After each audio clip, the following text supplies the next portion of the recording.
Hello and welcome to the InventRight TV show. My name is Andrew Krause. I co-founded InventRight over 21 years ago, and we've been coaching and mentoring inventors ever since. We've had students in over 65 countries. We are celebrating 50,000 subscribers on YouTube, and we're interviewing a whole bunch of inventors and about their experience with either licensing or venturing or whatever it is they're doing. And I have the honor of interviewing Frank Priest. He is an old friend, and he used to attend my inventors associations that I ran for 14 years, and he's a big fan of InventRight. Welcome, Frank. Welcome. Absolutely. Thank you so much. So you came up with this really cool product. It's called Wing Key, and you're a musician, right? Yeah, part-time. Okay. And yeah, you work in Silicon Valley. You worked in Silicon Valley, and you did a lot of stuff there too. High tech, yeah. And that's where I was when I met you, and you were attending my Inventors Association back in the day. And you know, I think what I want to do is I want to just play a video first, so people can see this really cool product, and then I want to learn about your story. So here we go. This is a very cool key because it's multifaceted. It has a few different tools on it, and let's start at the ground up right now. As you can see, I've got it on a tension rod, so you can use it to tune a drum, and it's got an arm, it's sliding arm to give you more leverage. As you can see, it's got 4 different slits here. The bigger slits are designed for a T-bolt for a rack clamp, and the smaller slits are designed for a wing nut. It helps you get a little bit more leverage when you're turning. Let me show you. Here's the T-handle. This fits just like that and allows you to turn. Now let's look at the wing nut. This fits right over that, gives you a little bit more leverage and allows you to turn. Now, go to the other side. This is a hex key. This will fit over a lot of conga lugs as well as the hex nut on the other side of the rack clamp.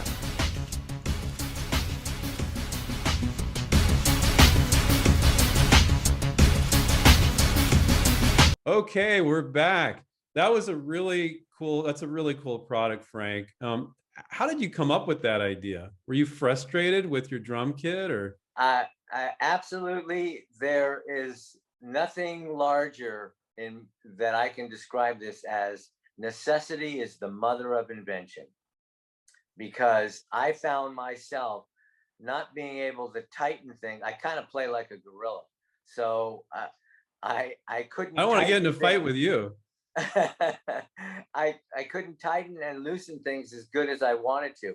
And I really thought that I was going to go to the store and just buy what I needed. Mm-hmm. And to my amazement, every store that I went to didn't have something that I could use to tighten and loosen. So what every drummer does is they revert to a pair of pliers, which is horrendous on your hardware. It chews up your hardware, but you grab the wing nuts with a pair of pliers, and that way you can get the tightening, loosening. Anyway, the bottom line is I ended up designing and developing and inventing something for me. I was the one that needed it.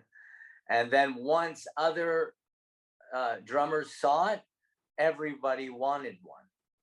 And hence I started to go into the business of having an online store and selling these wing keys. And that really pushed me because I didn't really have the time to do all that, but I was doing it anyway. And that pushed me into licensing. So at the beginning, you were kind of happy. You were selling like 20, 30 units. You were selling it on your own. Every week. Yep. Every week. Yeah. And, but then you had told me that you're like, this isn't what I want to do. Exactly. I didn't invent that thing to go into business and start going to the post office every day and mailing out packages, preparing shipments. That just, and then on top of that, I could spend a lifetime trying to get this product into many, many stores. And when, as you always preach to us, when you want to expand your horizons, licensing is the way. Because I went from being in a few dozen stores that once I got my licensing deal, I was in like 400, 500 stores. Wow, that's great. And you were just very busy with your Silicon Valley job, your high tech Absolutely. job. And music as a side job. Right, right. So you're like, I don't know if I can handle 3 gigs. So when you licensed it, you handed off one of those gigs and what to the company that you licensed to, Gibraltar, right? Gibraltar Hardware, yeah. Yeah, yeah. At the same time, you stayed pretty involved. Let's talk about that later, though. So how long ago was this? You've been earning royalties on this product for how long? I cut the deal at the end of 2008, and we showcased the Wing Key at the NAMM show 2009 January. So this is going on 12 years now. Wow, that's pretty nice. Yeah, I would have never guessed. We kind of had an open-ended licensing deal where they said, well, let's try it for a year or two and we'll see where it goes. And it just kept going. It just kept going. Granted, it did diminish in sales like most products do after a while. Sure. But we were expecting it to diminish until it's just not worth doing anymore. But in this case, it continued to be worth doing, at least on a smaller scale than when we first splashed the new product.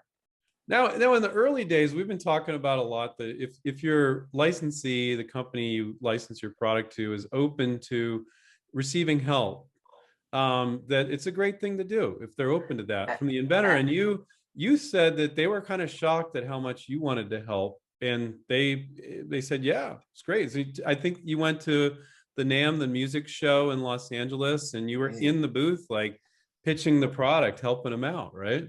Absolutely. I did that for 4 years. Wow. Wow. And because it was, it was something, it turned out to be something that all drummers wanted. And so anybody that came into the booth, they say, oh, what's this? And I would show it to them and they would all be amazed. And it doesn't take a rocket scientist to figure out, as soon as a drummer looks at that key, and this is what it looks like, as soon as a drummer looks at this thing, they go, oh my God, I totally get it. And I want one. And it looks very well made. So like, you maybe can don't run over it with a tank and it will continue to work. But at the same time, you mentioned on the shelf behind you on that center that you always kept it up to date, which might be one of the reasons why you've been selling it for 12 years. If there was some issues, whatever. So can you talk a little bit about that? Sure. Well, it wasn't so much long-term as short-term. What I mean by that is that I made the product, I thought I was done, and then I went out in the field and used it. That was the best part, was for me to personally use it and some close drummer friends of mine that played in bands as well, because I got feedback. And so there's about 6 iterations over my shoulder here of the product over the course of the first year and a half. And so by the time I actually licensed it to Gibraltar, it was in this state that it is now. But my point is that I thought I was done in the beginning, and it took a good 5 or 6 iterations and a good year to fine tune it and add this and do this to it and do that to it.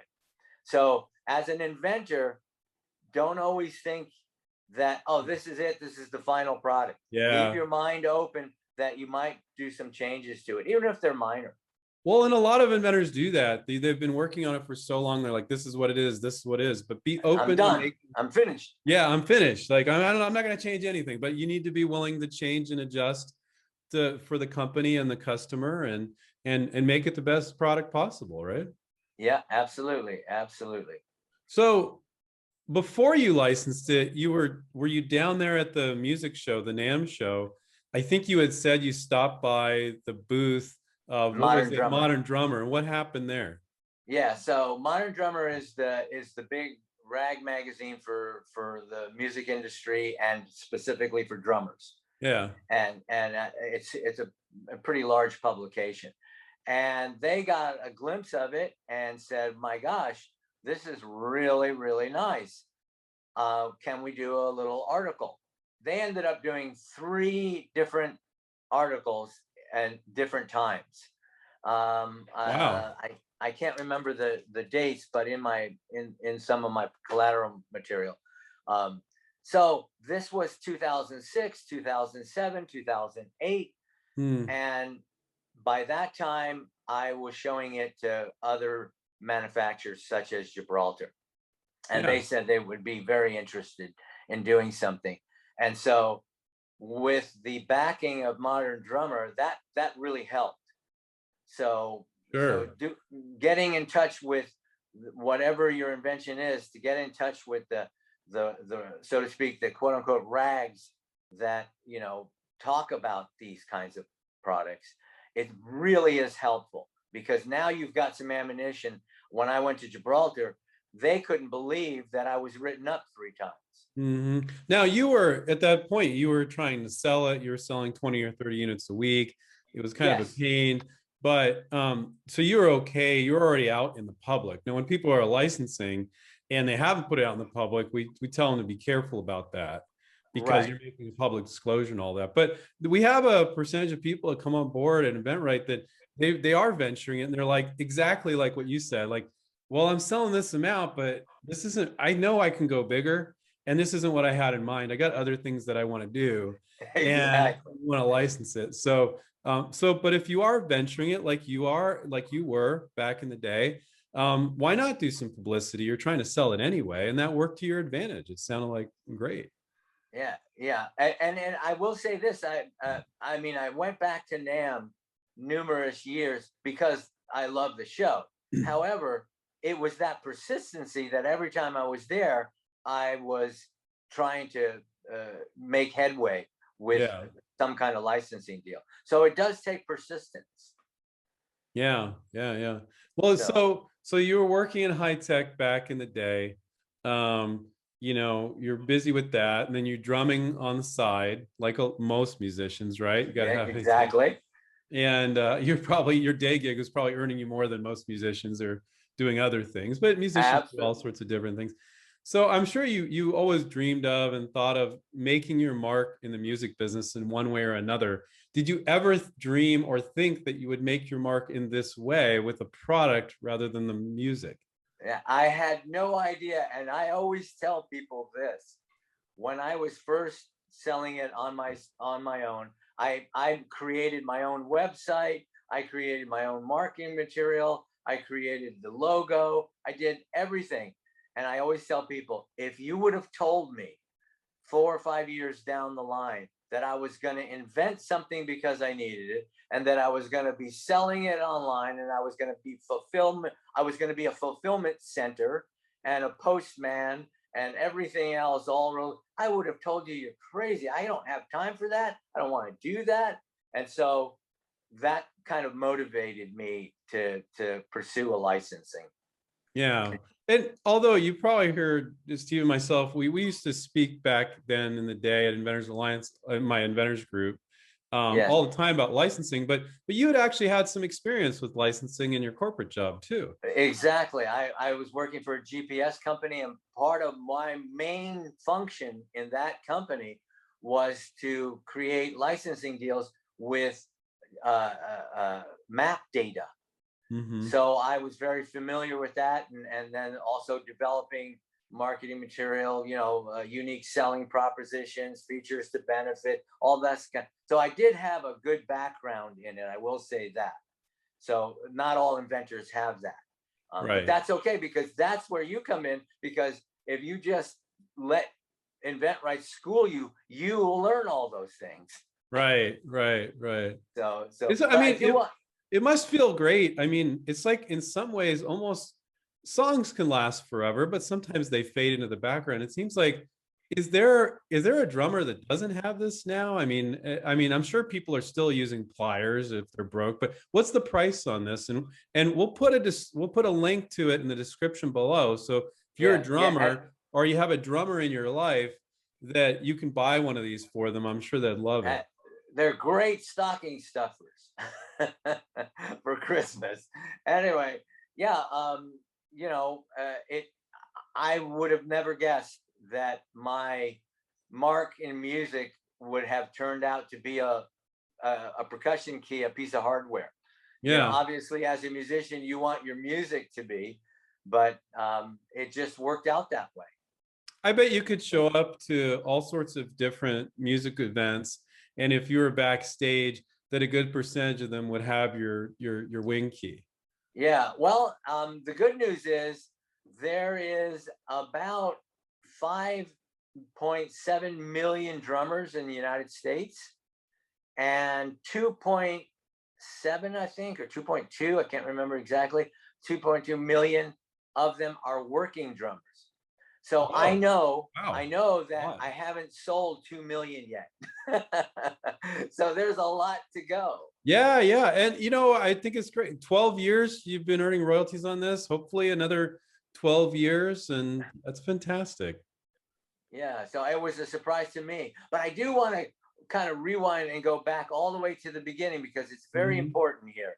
And that is that the first Inventors Alliance meeting, which was your organization at the time, that I went to, I sat there and people started talking, including you, about a provisional patent.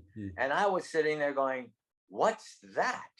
And I was embarrassed to ask because everybody else seemed to know what it was. And then somebody else stood up and said, well, what's a provisional patent? And then you, of course, explained the whole thing. And that made my inventions, because I have a kind of a small little pamphlet booklet of different inventions, but I was never able to pursue them because it cost $20,000 or $30,000 for a patent. So in your mind, the cost for a patent was a sticking point. Exactly. And at those meetings, we would talk about, no, that's not a sticking point. $75. Back then it was cheaper. I mean, I forget what it was back then. 65, I think. Was it? Yeah, I forget if it was actually ever cheaper than 65. I think that was the lowest. Yeah. And so, you and I were talking before this about people have different sticking points as inventors. And yours was like, well, I got all these ideas. I can't afford to spend 20K or 10K on a patent every time I come up with an idea. But then we remove that sticking point. Other people have different sticking points. I can't reach out to companies. I wouldn't know how to make marketing materials. They wouldn't talk to me. I'm just a lonely inventor or whatever. There's a lot of different sticking points. But for you, that was the critical one that you're like, if I get past that, I feel like I can do this. And on InventRightTV, we're celebrating 50,000 viewers. We want to do that for everybody. We want to remove those sticking points. It's like, damn, well, maybe I can do this. It's a little scary too. It's like, well, I don't have that excuse. Not that it's an excuse. It's an excuse. It's a reason, whatever you want to call it. Well, I don't have that anymore. So, okay, now I got to do something. Right. Yeah. Yeah. But it was your education on the provisional patent. And then back then there was a gentleman that came in with patent pro se, an attorney that was a kit to do a provisional patent. Yeah. And I it's on my bookshelf behind me. I still have it. Yeah, I remember that. But these days, Stephen and myself, we have you guys have one now. Smart IP. We did it with patent attorney Gene Quinn. Yeah, you did your own. But I think software can help. Yeah. Yeah. The point being is it was the education of going to your meetings that allowed me to say, I can now do this. Yeah. I'm going to try what Andrew is saying. Yeah. And so anyway, that was way in the beginning. So that started it all. And I always say this to anybody that will listen. If it hadn't have been that Andrew introduced me to a provisional patent, I'm not sure I would have done what I did. Wow. That's because I had a pamphlet, a booklet full of like a dozen ideas that sat there for 15, 20 years that I never did anything with because I couldn't spend $30,000 on a patent. Yeah. Well, I mean, that just illustrates it so well that the inventors have all these sticking points. And here at InventRight, we're about removing those sticking points so you can feel confident and you can move forward. But Stephen and myself saying it, that's one thing. But you get somebody on like Frank that's experienced it, it means that much more. And you guys have let us know that. So Frank, thank you so much for coming on and sharing your personal experience. I think it's great. Absolutely. It's my pleasure. And like I said, I feel like, hey, if it hadn't been what you were doing, I may not have done what I did. Yeah, yeah, that's great. Thank you so much. So down in the description, if you're a drummer or you have somebody, a friend, family member that's a drummer, I think you'll love the Wing Key. And click on the description look below, and you can get the link. Really cool product. I think that thing doesn't look like you could ever break it but drummers, they're gonna lose them. So when they lose them, they'll buy another one. That's how you get the repeat sales, right? And I had a drummer come to the booth after a couple of years and say, "Oh, by the way, it has another function." I said, "Yeah, well, what's that?" He goes, "Oh, it's an instrument." You are a musician, man. You can play your Wing Key. You're like playing your Wing Key, man. All right. Anyway, I'm going to leave you with this. It's all about the education. If I hadn't been educated, I couldn't have. Yeah. Thank you so much, Frank. Thank you for your advice. Thank you for sharing your experience. Absolutely. My pleasure. My pleasure. And I hope I get another 12 years of royalty checks. And not that I'm getting rich on them. That's not the point. It's the experience doing it and getting rewarded with something. Yeah, absolutely. All right. Thank you, Frank. And thank you everyone for joining in. I want to remind you to take care and keep inventing. See you next time. Bye. All right. Take care.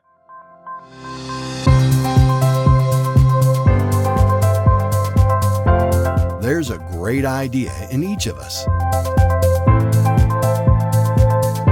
But it's truly magical to see it come to life. Sharing your creativity with the world has never been easier. We can help.